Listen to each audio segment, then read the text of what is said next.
Victor pakhatna tamo asi haiduna Victor adu kapjaraki kaising khonjal hauna noklaga ngahandi nang nathongna yamna leikhidaine ha ngasina thawai yamna sokthari sibu asingbagi power du loikhrbajalo Victor call nikli Garino kaisi Dagdai ji fakdagi pable base Dagdai ji buk manung dade sokpirakado ai bu dagda apamba mawongda ot ke haribasu otlo kaising usitana yeah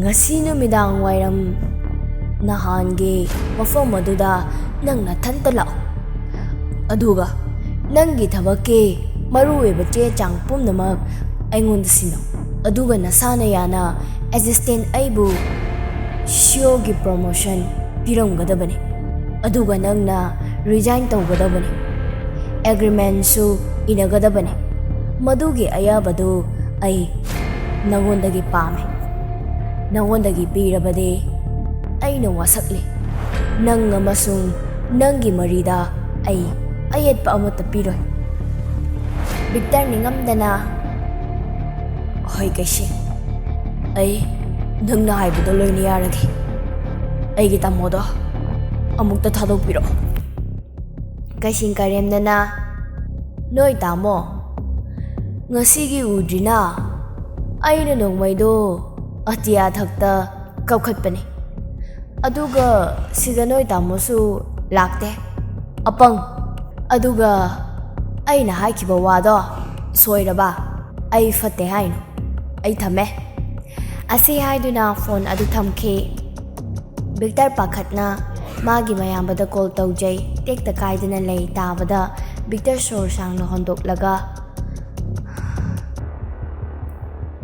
aigi thaba sina maram moiraga aigi punsi mangadabagi saru ai pumnama kathokpa tabane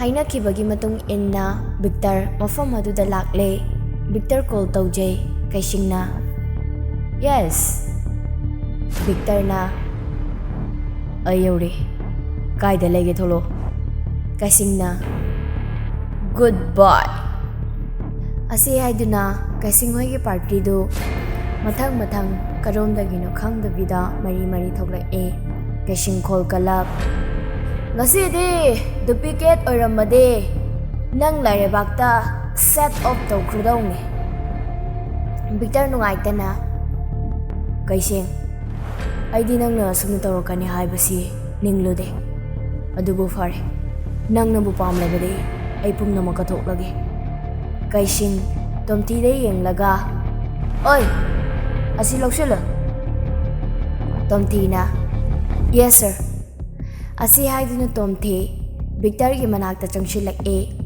tomthi usitana lobirage piraklo x sir Victor nungaitana magi bag aduda yenglaga piningda piki tomthi bag adu fat mullaga kaising gi manakta lae aduga pi kaising chesing adubu check tawraga wantha khai noklaga ai lamandi khumba sakledana Victor na adude ayam chalage asi haiduna khongkau ahum mari thangba hawi kaising khol kalap second amta ngaiko kainong wal hore Victor na kari mo wali bage kaising Victor gin manak nakna changchillaga magi pocket tagi Victor na piramba visiting card adu Victor gi pocket ta fat namsili aduga sak yam hauktana objecte nangoina thabakse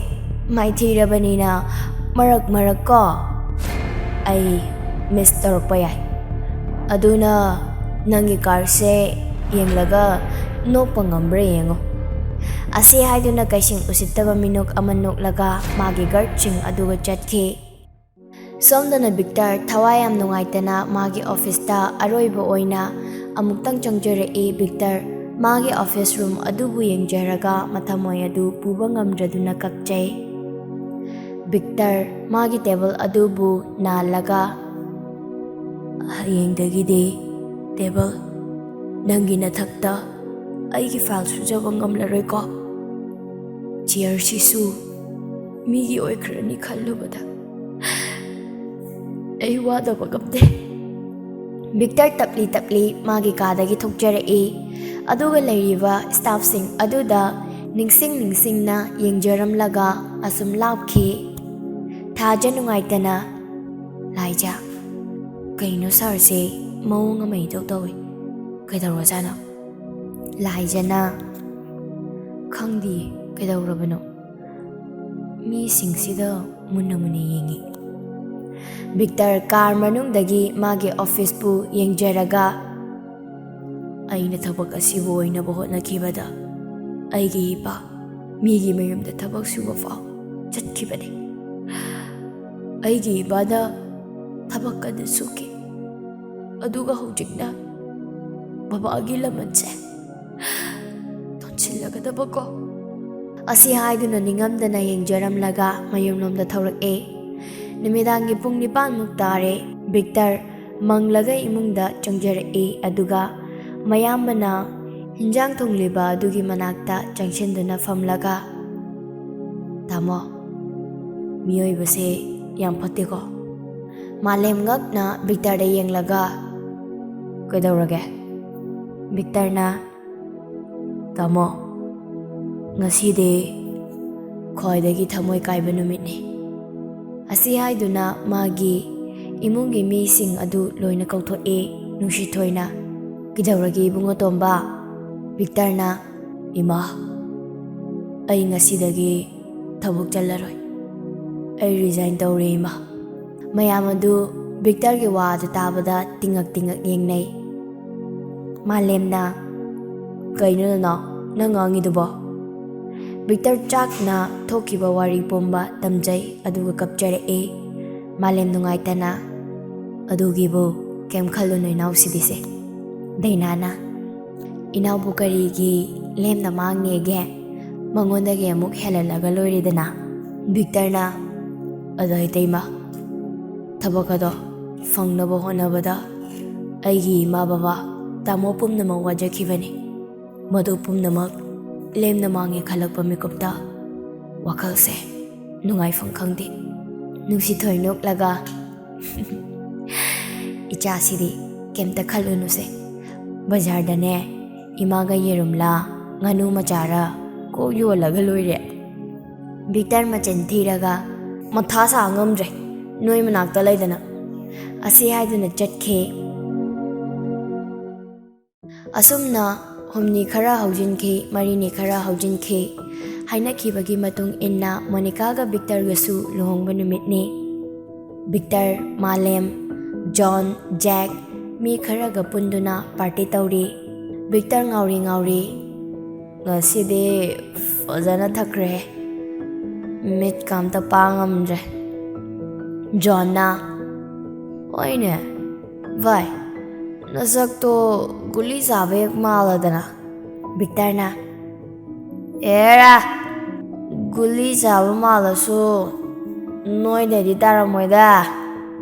Jack ta amuk yenglaga bye Jack khara thoksulo. Jack sugatuna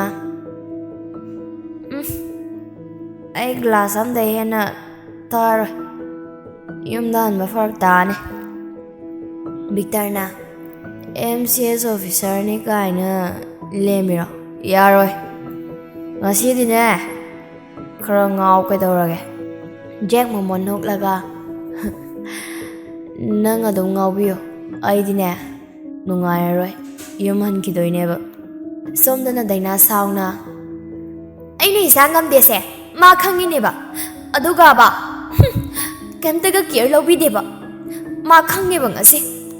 Somdana mayam adu party tawriba sing adu mathang kainakre. Victor ngauri fat ka adu da changchalae. Monica sauna yu ga thaklaira. Victor nokmi kaino ngasidi khara thaktrade Nuaitena thaine. Monica makut thillaga. Adudine, ai kada changbirakano. Yu ngawa miga kada punna leiminaba. Ai ngamjaroi. Victor na. As. Nupia. Taning diva nang si diva. Monica Victor bu illaga. Chalo cho. Chalo. Changaganu chalo. Victor nofet tauraga. Monica gi makut adubu ta fajay aduga khol tapna. Aibu. Thaklamgadaba manbrane. Monica noklaga. Mandi. Victor na. Imanaba singapule. Thau na taksile. Ada thakradi nungayaroina. Aina thakjan basaraga. Tungdane. Tungdon thoga thamba. Hauren aigi sai huran biga romance tau fangaroina. Monica Victor bu inturam laga chenki. Victor Monica bu tungdagi chet na kolaga nuksina. Ngasidi ibani nuksi pantung yaureka. Asi haiduna Monica gi makhajaida nuksina chuppe. Monica hainadaba mawong utladuna Victor na koleba makut adubu thadoklam laga chenki. Victor nungaitana khangida nangna ibu nukside haibasu. Ai khakna nangbu nuksijabane. Aibu na puroiba mawoina khanba ngamdre natra. Monica nungaitana kaino daton nang haiduba. Victor sauna. Yare. Nangge gi thamoi kai helaga lakpa ngaktane. Punsi chupa kahen ba pamba nadro. Monica kaplaga. Daton. Ai sunang bayam na nuksi. Ai na di nang ginafamda. Oinam jaboy kai nuksi na danang. Nanguna nauti sanaraga. Nang na ibula na uri to kay ginaw. Victor, Monica gi mapi adubo taythok jaraga. Kaplabra. Phagi tawraga. Monica nuksina Victor bu jet na konjay. Victor su Monica bu nuksina konjay. Somdana malem phamungda hayeng pugadaba phalsing adubu suri. Daina kholkalap. Aise, isa nungaite. Nangi na cha ama purise. Nang kemda khangdrine. Malem na. Kaino sonore. Thabak na thabak chilakan sida. Daina na. Oh.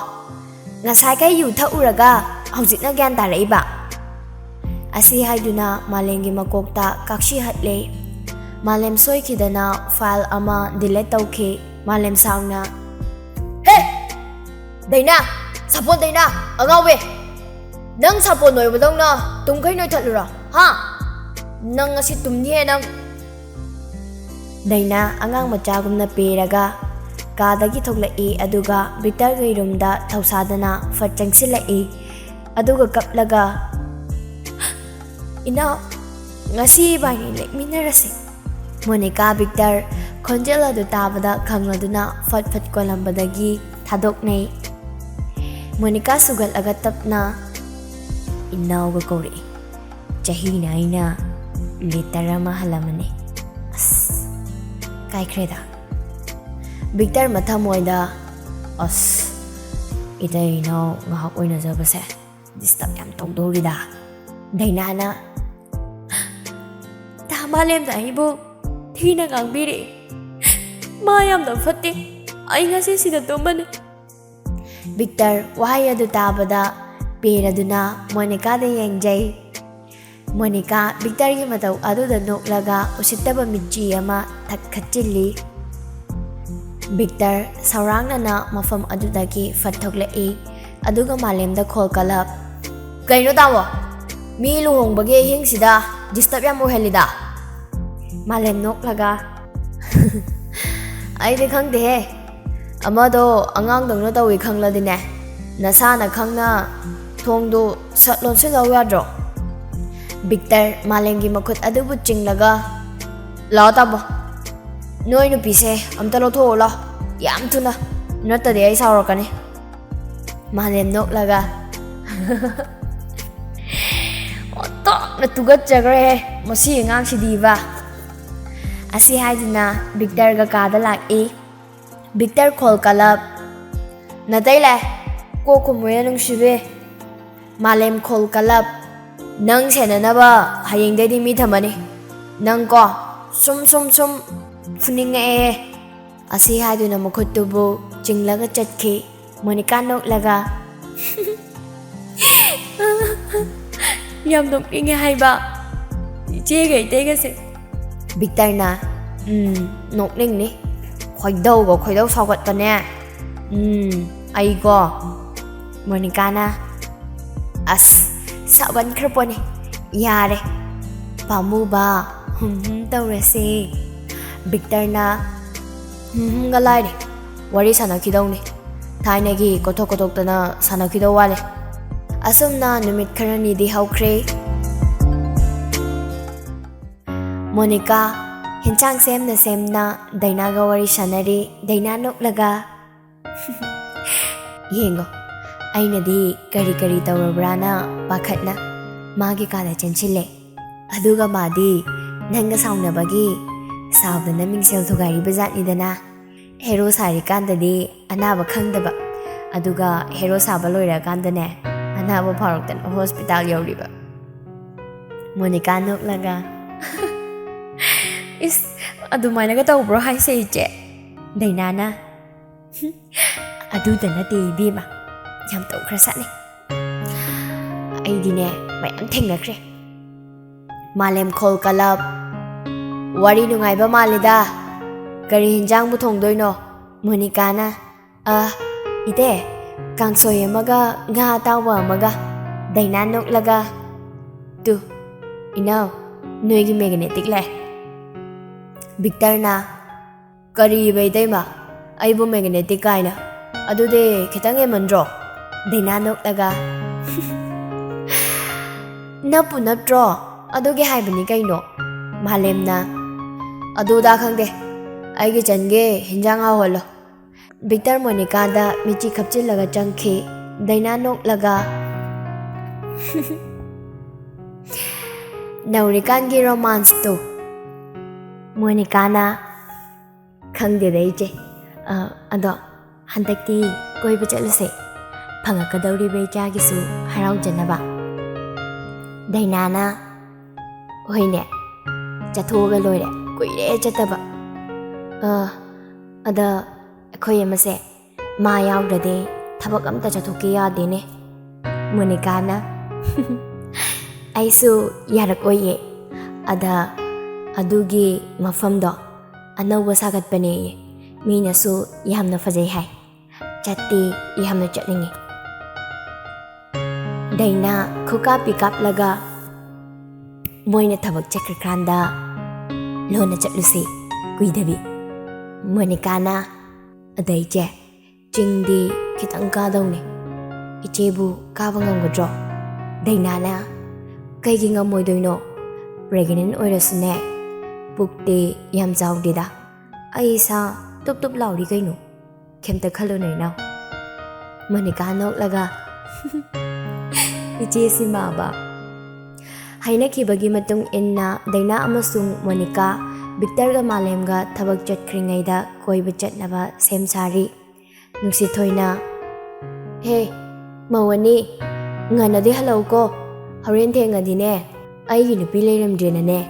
Mama ingonda ne. Taina doise. Monica noklaga. Nupi ani do mangkhre ayoi ma. Nungsi thoina. Adu hairudine. Aibu tanthokpire dana. Daina na koiroi dai ma. Chakhara charaga mafamdo khara yenglamlaga halak tongni. Kuina leiroi. Ngaki matungda anidu yauraduna acha athak khara tawduna wari sanari. Daina na mafam se yamna ingi. Leibada nungai dong wanja. Monica na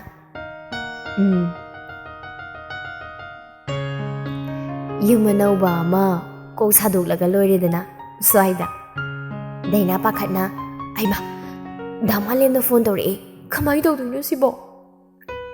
Monica na kaino tawo tat khara tawsino side lei khangangano. Iche akhoi giduda among haidokraga ibani mu phuba laktana ba. Daina tapna Damalem kaidawrage. Malem na ꯊꯕꯛ ꯁꯨꯝ ꯍꯥꯡꯉꯦꯅ ꯇꯧꯔꯛꯄꯅꯤꯗ. ꯀꯗꯧꯔꯤꯅꯣ ꯅꯪꯕꯣ? ꯁꯨꯝ ꯏꯅꯥꯎꯒ ꯂꯩꯃꯤꯟꯅꯔꯝꯕꯅꯦ. ꯃꯥꯂꯦꯝꯅ ꯒꯥꯔꯤ ꯃꯈꯣꯜ ꯃꯤ ꯌꯥꯝ ꯂꯥꯡꯕꯒꯨꯝ ꯇꯧꯏ. ꯅꯪꯕꯨ ꯌꯨꯝꯗ ꯂꯩꯇꯕ꯭ꯔꯣ? ꯗꯥꯏꯅꯥ ꯃꯤꯠ ꯂꯥꯎꯊꯣꯛꯂꯒ ꯑꯩꯈꯣꯏ ꯌꯨꯝꯊꯪꯅꯕꯁꯦ ꯃꯤ ꯈꯠꯅꯕ ꯑꯗꯨꯒꯤ ꯁꯨꯝ ꯌꯦꯡꯕ ꯊꯣꯛꯂꯛꯏꯌꯦ. ꯁꯣꯔꯣꯛ ꯃꯄꯥꯟꯗ ꯂꯩꯕꯁꯤꯗ ꯒꯥꯔꯤ ꯃꯈꯣꯜ ꯇꯥꯕ ꯑꯣꯏꯔꯝꯒꯅꯤ. ꯃꯥꯂꯦꯝꯅ ꯃꯗꯨꯒꯤ ꯌꯨꯝꯗꯨꯅꯕ ꯀꯣꯡ ꯀꯥꯡ ꯀꯥꯡ ꯀꯥꯡ ꯅꯨꯡꯇꯤꯒꯤ ꯍꯦꯛ ꯈꯠꯅꯩꯗ. ꯑꯣ ꯐꯔꯦ ꯐꯔꯦ ꯊꯝꯃꯒꯦꯀꯣ. ꯗꯥꯏꯅꯥ ꯅꯣꯛꯂꯒ ꯇꯁ ꯁꯤ ꯑꯣꯏꯔꯗꯤ ꯌꯥꯔꯦ. ꯄꯪꯗꯤ ꯄꯪꯉꯤꯀꯣ ꯗꯥ ꯃꯥꯂꯦꯝ ꯅꯪꯁꯦ. ꯉꯥꯏꯍꯥꯛꯀꯤ ꯃꯇꯨꯡꯗ ꯗꯥꯏꯅꯥꯒ ꯃꯣꯅꯤꯀꯥꯒꯗꯨ ꯌꯨꯝꯂꯣꯝꯗ ꯒꯥꯔꯤ ꯑꯁꯨꯝ ꯊꯧꯔꯛꯄꯅ ꯇꯨꯡꯗ ꯀꯥꯔ ꯑꯃꯅ ꯇꯥꯟꯅꯔꯛꯄꯗꯨ ꯗꯥꯏꯅꯥ ꯎꯔꯒ ꯄꯥꯈꯠꯅ ꯏꯅꯥꯎ ꯇꯨꯡꯗ ꯒꯥꯔꯤ ꯑꯃ ꯇꯥꯟꯅꯔꯛꯄꯒꯨꯝ ꯇꯧꯋꯤ. ꯃꯣꯅꯤꯀꯥ ꯊꯧꯁꯥꯗꯨꯅ ꯏꯆꯦ ꯚꯥꯞꯅ ꯑꯣꯏꯔꯝꯒꯅꯤꯗ. ꯗꯥꯏꯅꯥꯅ ꯆꯠꯂꯤꯕ ꯂꯝꯕꯤꯁꯤꯁꯨ ꯌꯨꯝ ꯇꯥꯕ ꯎꯗꯦ. ꯃꯤ ꯇꯥꯛ ꯇꯥꯛꯏ. ꯑꯩꯕꯨ ꯄꯥꯈꯠꯄꯅ ꯂꯣꯏꯔꯦꯃꯤ ꯏꯅꯥꯎ ꯅꯪꯕꯣ. ꯃꯣꯅꯤꯀꯥ ꯆꯤꯟ ꯀꯥꯡꯒꯦ ꯍꯦꯛ ꯇꯧꯕꯒ ꯃꯣꯏꯅ ꯊꯧꯔꯤꯕ ꯒꯥꯔꯤ ꯑꯗꯨ ꯅꯣꯡꯃꯩ ꯀꯥꯞꯁꯤꯜꯂꯛꯄꯗꯒꯤ ꯇꯌꯔ ꯄꯝꯆꯔ ꯑꯣꯏꯔꯛꯇꯨꯅ ꯎꯖꯥꯎ ꯑꯃꯗ ꯌꯩꯁꯤꯟꯗꯨꯅ ꯇꯥꯏ. ꯗꯥꯏꯅꯥ ꯃꯣꯅꯤꯀꯥ ꯒ꯭ꯌꯥꯟ ꯃꯥꯡꯂꯗꯨꯅ ꯑꯁꯨꯝ ꯃꯤꯠ ꯎꯏꯁꯤꯟꯈꯤ. ꯁꯣꯝꯗꯅ ꯄꯨꯡ 4 ꯇꯥꯔꯦ. ꯃꯥꯂꯦꯝ ꯈꯨꯗꯥꯡ ꯒꯥꯔꯤ ꯑꯗꯨꯕꯨ ꯌꯦꯡꯂꯒ ꯏꯃꯥ ꯅꯪ ꯁꯤꯗꯤꯕ ꯑꯩꯅ ꯁꯨꯃꯥꯏꯅ ꯆꯠꯊꯣꯛꯍꯟꯒꯅꯣ ꯍꯥꯏꯔꯒ. ꯕꯤꯛꯇꯔꯅ ꯊꯕꯛꯀ ꯋꯥꯅ ꯍꯜꯂꯛꯄꯅꯦ. ꯅꯨꯄꯤꯅ ꯂꯩꯔꯝꯗꯕꯅꯦ. ꯏꯁꯦ ꯀꯥꯗꯧꯔꯤꯗ. ꯑꯁꯨꯛ ꯊꯦꯡꯉꯁꯤꯐꯥꯎ ꯀꯔꯥꯏꯗꯅꯣꯕ ꯐꯣꯟ ꯇꯧꯕꯁꯨ ꯄꯥꯏꯗꯦ. ꯅꯨꯡꯁꯤꯊꯣꯏ ꯇꯞꯅ ꯏꯃꯥꯅꯗꯤ ꯏꯍꯗꯤ ꯌꯥꯗꯕꯅꯤ. ꯃꯕꯥꯏꯅꯤꯅꯅꯦ ꯆꯠꯅꯤꯡꯕꯒꯤ ꯃꯇꯧ ꯑꯗꯨ ꯎꯕꯗꯅꯦ ꯏꯃꯥꯅ ꯀꯩꯝꯇ ꯍꯥꯏꯕ ꯉꯝꯗ꯭ꯔꯕꯅꯤ. ꯑꯁ ꯍꯧꯖꯤꯛꯄꯨ ꯏꯃꯥꯕꯨ ꯀꯩꯗꯧ ꯍꯥꯏꯕꯅꯣ? ꯄꯥꯈꯠꯄꯅꯁꯨ ꯂꯣꯏꯔꯦ ꯏꯁꯥꯁꯦ. ꯇꯟꯖꯥ ꯑꯁꯤꯗ ꯃꯥꯂꯦꯝꯒꯤ ꯐꯣꯟꯗ ꯑꯟꯅꯣꯟ ꯅꯝꯕꯔ ꯑꯃ ꯀꯣꯜ ꯇꯧꯔꯛꯏ. ꯗꯥꯏꯅꯥ ꯑꯣꯏꯔꯝꯕ ꯑꯗꯨꯗ ꯁꯥꯎꯅ ꯍꯧꯖꯤꯛ ꯐꯥꯎꯕ ꯀꯩꯗꯧꯔꯤꯒꯦ ꯍꯥꯏꯕꯅꯤꯗ. ꯅꯨꯄꯥꯒꯤ ꯈꯣꯟꯖꯦꯜꯗ ꯈꯣꯜ ꯀꯂꯞ ꯅꯪꯒꯤ ꯅꯨꯄꯤꯁꯦ ꯉꯁꯤꯗꯤ ꯑꯩꯒꯤꯁꯨ ꯅꯨꯄꯤ ꯑꯣꯏꯈ꯭ꯔꯕꯅꯤ. ꯅꯪ ꯑꯃꯨꯛ ꯂꯧꯈꯤꯗ꯭ꯔꯣ? ꯃꯥꯂꯦꯝ ꯋꯥꯍꯩ ꯑꯗꯨ ꯇꯥꯕꯗ ꯈꯣꯜ ꯀꯂꯞ ꯑꯣꯏ ꯅꯪ ꯀꯅꯥꯅꯣ ꯍꯥ? ꯀꯩꯒꯤꯅꯣ ꯅꯪꯅ ꯗꯥꯏꯅꯥꯒꯤ ꯐꯣꯟ ꯄꯥꯏꯔꯤꯗꯣ? ꯗꯥꯏꯅꯥꯗ ꯐꯣꯟꯗꯣ ꯄꯥꯏꯍꯜꯂꯣ. ꯑꯗꯨꯒꯨꯝꯕ ꯅꯥꯇꯩ ꯆꯥꯗꯕ ꯊꯕꯛ. ꯅꯨꯡꯁꯤꯊꯣꯏ ꯕꯤꯛꯇꯔ ꯄꯥꯈꯠꯅ ꯂꯩꯖꯩ. ꯑꯟꯅꯣꯟ ꯅꯝꯕꯔ ꯑꯗꯨꯅ ꯑꯩ ꯁꯛ ꯈꯪꯅꯤꯡꯕ꯭ꯔꯥ? ꯑꯩ ꯀꯩꯁꯤꯡ. ꯃꯥꯂꯦꯝꯅ ꯀꯩꯁꯤꯡ ꯍꯥꯏꯕꯗꯤ ꯀꯅꯥ? ꯕꯤꯛꯇꯔ ꯐꯣꯟ ꯑꯗꯨ ꯃꯥꯂꯦꯝꯗꯒꯤ ꯇꯥꯞ ꯃꯨꯜꯂꯤ ꯑꯗꯨꯒ ꯈꯣꯜ ꯀꯂꯞ ꯅꯪ ꯑꯁꯤꯁꯨ ꯑꯩꯈꯣꯏꯗ ꯑꯃꯨꯛ ꯌꯦꯠꯄ ꯄꯤꯔꯤ. ꯍꯟꯗꯛꯅ ꯀꯔꯤ ꯗꯤꯃꯥꯟꯅꯣ? ꯅꯪꯅ ꯑꯁꯨꯛ ꯌꯥꯝꯅ ꯐꯠꯇ꯭ꯔꯤꯁꯤꯕꯨ ꯀꯩꯒꯤꯅꯣ? ꯅꯣꯏ ꯀꯥꯏ ꯂꯩ ꯍꯥꯏꯔꯣ? ꯏꯇꯩꯃꯒ ꯃꯣꯅꯤꯀꯥꯗꯣ ꯌꯥꯝ ꯊꯨꯅ ꯊꯥꯗꯣꯔꯣ. ꯀꯩꯁꯤꯡ ꯅꯣꯛꯂꯒ ꯑꯩꯒꯤ ꯏꯅꯥꯏꯁꯤꯡꯁꯤꯒ ꯁꯔꯥꯛ ꯇꯝꯐꯝ ꯃꯣꯅꯤꯀꯥꯒ ꯗꯥꯏꯅꯥꯒ ꯁꯤꯔꯥ ꯍꯥ? ꯅꯣꯏꯅ ꯍꯥꯏꯁꯦ? ꯕꯤꯛꯇꯔ ꯋꯥꯍꯩ ꯑꯗꯨ ꯇꯥꯕꯗ ꯈꯥ ꯆꯤꯛꯂꯒ ꯄꯦꯅꯥꯏꯗꯕ ꯍꯤꯡꯆꯥꯕ ꯃꯔꯥꯜ ꯀꯔꯤꯁꯨ ꯂꯩꯇꯕꯤ. ꯀꯩꯁꯤꯡꯅ ꯁꯦꯀꯦꯟ ꯍꯦꯟ ꯄꯥꯝꯂꯕꯗꯤ ꯍꯧꯖꯤꯛꯃꯛ ꯂꯣꯀꯦꯁꯟ ꯊꯥꯔꯛꯀꯦ. ꯂꯧꯖꯔꯣ ꯂꯥꯛꯑꯣ. ꯈꯣꯜ ꯀꯂꯞ ꯎꯁꯤꯠꯇꯅ ꯊꯝꯃꯦꯀꯣ. ꯕꯤꯛꯇꯔ ꯆꯥꯛꯅ ꯃꯊꯕꯥꯛꯇꯨ ꯌꯩꯔꯒ ꯇꯥꯃꯣ ꯆꯠꯁꯤꯂꯥꯛꯑꯣ. ꯑꯁꯤ ꯍꯥꯏꯗꯨꯅ ꯑꯅꯤꯗꯨ ꯀꯩꯁꯤꯡꯅ ꯊꯥꯔꯛꯂꯤꯕ ꯂꯣꯀꯦꯁꯟ ꯑꯗꯨꯗ ꯆꯠꯂꯤ. ꯉꯥꯏꯍꯥꯛꯀꯤ ꯃꯇꯨꯡꯗ ꯌꯧꯔꯗꯨꯅ ꯕꯤꯛꯇꯔ ꯈꯣꯜ ꯀꯂꯞ ꯆꯤꯡꯌꯥ ꯑꯗꯨꯗ ꯀꯩꯁꯤꯡ! ꯀꯩꯁꯤꯡ! ꯃꯥꯂꯦꯝ ꯈꯣꯡꯂꯩ ꯂꯩꯗꯨꯅ ꯗꯥꯏꯅꯥꯒ ꯃꯣꯅꯤꯀꯥꯕꯨ ꯊꯤꯖꯩ. ꯕꯤꯛꯇꯔꯅ ꯀꯩꯁꯤꯡ! ꯌꯥꯝ ꯊꯨꯅ ꯊꯣꯛꯂꯛꯑꯣ. ꯀꯔꯤꯒꯤ ꯂꯣꯠꯂꯤꯅ? ꯇꯥꯂꯛ ꯑꯁꯤꯗ ꯇꯨꯡꯗꯒꯤ ꯑꯋꯥꯕ ꯈꯣꯟꯖꯦꯜꯗ ꯃꯣꯅꯤꯀꯥꯅ ꯇꯥꯇꯣꯟ. ꯑꯅꯤꯗꯨ ꯈꯣꯟꯖꯦꯜ ꯑꯗꯨꯒꯤ ꯃꯥꯏꯀꯩꯔꯣꯝꯗ ꯑꯣꯟꯊꯣꯛꯆꯔꯛꯏ. ꯃꯣꯅꯤꯀꯥ ꯁꯣꯜꯂꯤ ꯗꯥꯏꯅꯥꯕꯨ ꯂꯦꯡ ꯀꯣꯟꯕꯤꯗꯨꯅ ꯇꯞꯅ ꯎꯈꯣꯡ ꯑꯃꯗꯒꯤ ꯊꯣꯛꯂꯛꯏ. ꯃꯥꯂꯦꯝ ꯗꯥꯏꯅꯥꯒꯤ ꯃꯇꯧ ꯑꯗꯨꯕꯨ ꯎꯖꯔꯒ ꯃꯤꯠꯂꯨ ꯄꯤꯔꯥꯡ ꯏꯍꯧꯔꯛꯇꯨꯅ ꯗꯥꯏꯅꯥ. ꯕꯤꯛꯇꯔ ꯄꯥꯈꯠꯅ ꯃꯣꯅꯤꯀꯥ ꯀꯩꯅꯣ ꯏꯇꯩꯃ ꯅꯕꯥꯏꯅꯤꯒꯤ ꯑꯣꯏꯔꯝꯂꯤꯕ ꯐꯤꯕꯝꯁꯤꯕꯣ? ꯃꯣꯅꯤꯀꯥ ꯀꯞꯂꯒ ꯇꯥꯇꯣꯟ ꯃꯤꯐꯠꯇꯁꯤꯡ ꯑꯗꯨꯅ Ichi ibanibo sarang tambire. Victor chakna. Kaisheng, nangai na lem na kak tharoy. Malem dainagi lengjumda pairaga. Daida. Se, lo, yumdu janaba tawrasi. Asi hainari talak asida tungdagi khonjal hauna dainabu nongmaina kablak malem pakhatna. Daina, kari matawna tawrasibo? Victor kholkalap. Kaisheng! Asi haiduna Kaisheng butane. Kaisheng mitkhana yenglaga. Nang naibo hatni haibadi napunsida khanganu. Aigi apenbadi oiredana. Nangi thabaksu aina munba. Nangi lunchu aina. Asi haiduna karyamna maminok ama noklaga. Nangi nupisu natay masu aina. Victor saungna. Nang aina lemna kak tharoy. Thangna makak labasu pelaroi. Kaisheng haifet noklami aduga chenkhe. Victor su tanajarak Kaisheng asum chelak aduga chap leplaga ngakna. Ningorla momon noklaga. Ako ay nangonda kaino mapige haiduna laine. Kaisheng na. Nang di sida kanana ay lay haiduna taglaiba. Ningorla na. Ako ga ngasay wari sanabado. Aduda location trace tawraga laine. Surprise utkena. Asi haiduna chetna konsinjaraga. Ay bupunsige thadok binugo. Kaisheng nungsina Ningorlabu chetna konsinjay. Adubu khangaude kadomdagino khangde thangna. Ahum marirak Kaisheng da thilak Kaisheng wana.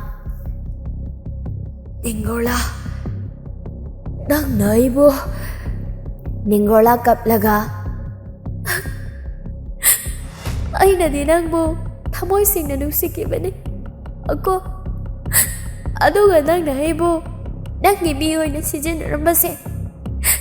Aigi asengba nungsibase nangna amamba marakta amamba lambida pusilabase. I am the pendi. I am the pendi. Asi haiduna amukasu thangna thenjili.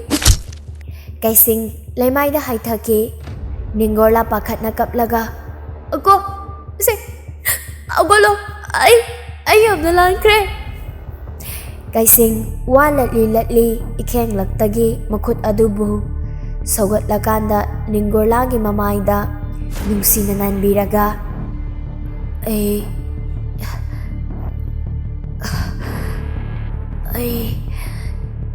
Yam lankre Ningorla. Asi haiduna taibang panado thadokhe. Victor matau adubu yengba ngamraduna Ningorla da nungaitana yengjaramlaga asomlomda amuk chanjarak somduna dainawana. Tabale nagna haikibadai. Ay hechase dapa hoiramlabadi thoiba thotsi aida. Ado aidadi napidi papti papkibani ko. Malem kaplaga. Deda se takashu tawroye. Manika kaplaga. Che kaino tawrisibo. Kaino tawrisibo che. Dainana aigi ijada papalae haigdabado paglaroy ko dabalik ijaga puta daga ko chetpasu paglaroy ko. Malem na se lo hospital do janaba tawse. Dainawada ay jaga puta chalam lagi lakpa. Aina wada kaira bagiko. Tamalem. Itaw. Nag-Victor bulunan tawbiyo ko. Asihay doon na dayna mamit usinki. Tanja asida Victor suyaw sila Taramliba mo aduda mako ngawra aduda laymay da famtayraga. Itay ba? Kayo nang natawrisi mo? Dadaway na waraba matamda ay mo temiyaro'y kalabro itay ba? Malem, ang awagi matawgom na. Kaya ginanoy na kapli na, ha? Miyay ginong sibise. Tamting na natumlin Natawlay na karitok sa saydo. Bigtar na. Tamo. Malem kaplaga ang awagong isay gasaklaga.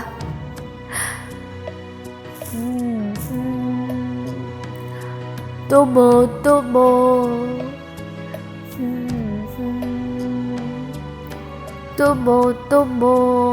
Among nok laga. Kaya nungay na tumlin ko. Asuk nungay na tumli sibo. Kari gananoy na kabla ko tumatugay kali sibo. Victor na. Tamo. Day mas kau mo kumla roy Malenda. Chalo. Noy ka na. Chalo. Noy ka na. Tumadi kamay na kumlok doy no. Ang gaw mo. Asihay din na daynabo. Jet na konsenja doon na tumba sumli. Tumo. Malem. Fuk hagot laga. Ay ginay na sumlang ba din. Noy ka na talaga no ko. Ay gijado. Asoy na sana matoki kung tau ba din. Among tayo tirukige. Asihay doon na Jen K. Victor. Malem mo tanaraga call ka lang. Tamo! Kaya doon no. Siyem tangay ko. Malem Jen na. Ijan na pa tirukige. Asihay doon na ang awagi matawgom na adamag Jen K.